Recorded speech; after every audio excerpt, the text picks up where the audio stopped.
കണ്ണൂർ മലപ്പട്ടം അടുവാപ്പുറത്ത് കോൺഗ്രസ് പുനർനിർമ്മിക്കുന്ന സ്തൂപം വീണ്ടും തകർത്തു. മലപ്പട്ടത്തേക്ക് യൂത്ത് കോൺഗ്രസ് സംസ്ഥാന അധ്യക്ഷൻ രാഹുൽ മാങ്കൂട്ടത്തിൽ MLA നയിക്കുന്ന ജനാധിപത്യ അതിജീവന യാത്രയെ തുടർന്ന് CPIM യൂത്ത് കോൺഗ്രസ് സംഘർഷമുണ്ടായിരുന്നു. അതിന് പിന്നാലെയാണ് സ്തൂപം തകർത്തത്.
അടുവാപ്പുറത്ത് കോൺഗ്രസ് നിർമ്മിച്ച ഗാന്ധി രക്തസാക്ഷി സ്തൂപം നേരത്തെ തകർത്തിരുന്നു. യൂത്ത് കോൺഗ്രസ് തളിപ്പറമ്പ് നിയോജക മണ്ഡലം സെക്രട്ടറി PR സനീഷിന്റെ വീടിന് നേരെ ആക്രമണവും നടന്നു. തകർത്ത സ്തൂപത്തിന് പകരം പുതിയ സ്തൂപം നിർമ്മിക്കുന്നതിനായി K സുധാകരൻ തറക്കല്ലിട്ടിരുന്നു.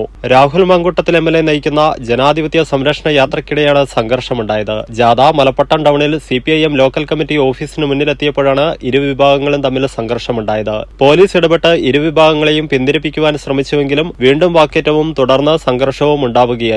സംഘർഷത്തിൽ ഒരു കോൺഗ്രസ് പ്രവർത്തകന് മർദ്ദനമേറ്റു. CPIM ഓഫീസിന്റെ ചില്ല് തകർന്നു. CPIM പ്രവർത്തകരും യൂത്ത് കോൺഗ്രസ് പ്രവർത്തകരും ചേരിതിരിഞ്ഞ് മുദ്രാവാക്യം വിളിച്ചു. അതേസമയം തുടർ സംഘർഷങ്ങൾ ഒഴിവാക്കുവാൻ പ്രദേശത്ത് പോലീസ് സുരക്ഷ ശക്തമാക്കിയിട്ടുണ്ട്. 50 യൂത്ത് കോൺഗ്രസ് പ്രവർത്തകർക്കെതിരെയും 25 CPIM പ്രവർത്തകർക്കെതിരെയും മയ്യിൽ പോലീസ് കേസെടുത്തു. ഇങ്ങനൊരു പ്രശ്നം നിങ്ങളും നേരിട്ടിട്ടില്ലേ? ആരുടെയൊക്കെ നിർദ്ദേശങ്ങളാൽ കറക്റ്റ് ഡെസ്റ്റിനേഷനിൽ എത്താതെ പോയവരല്ലേ നമ്മളിൽ ഭൂരിഭാഗവും. ഈ അവസ്ഥ ഇനി നമ്മുടെ കുട്ടികൾക്കുണ്ടാവില്ല. കാരണം ഫ്യൂച്ചറൈസ് ഉണ്ടല്ലോ കൂടെ. ഇന്ത്യയിലെ ഏത് കോളേജിലേക്കും നിങ്ങളുടെ കുട്ടികൾക്ക് ഇഷ്ടപ്പെട്ട കോഴ്സ് പഠിക്കാൻ ഞങ്ങൾ സഹായിക്കാം. സ്കോളർഷിപ്പും റാഗിംഗ് ലഹരി വിമുക്ത ക്യാമ്പസുകളും ഫ്യൂച്ചറൈസ് നൽകുന്ന ഉറപ്പാണ്. പുതിയ ഉയരങ്ങളിലേക്ക് പറന്നുയരാം. Make your life far better with Futurise.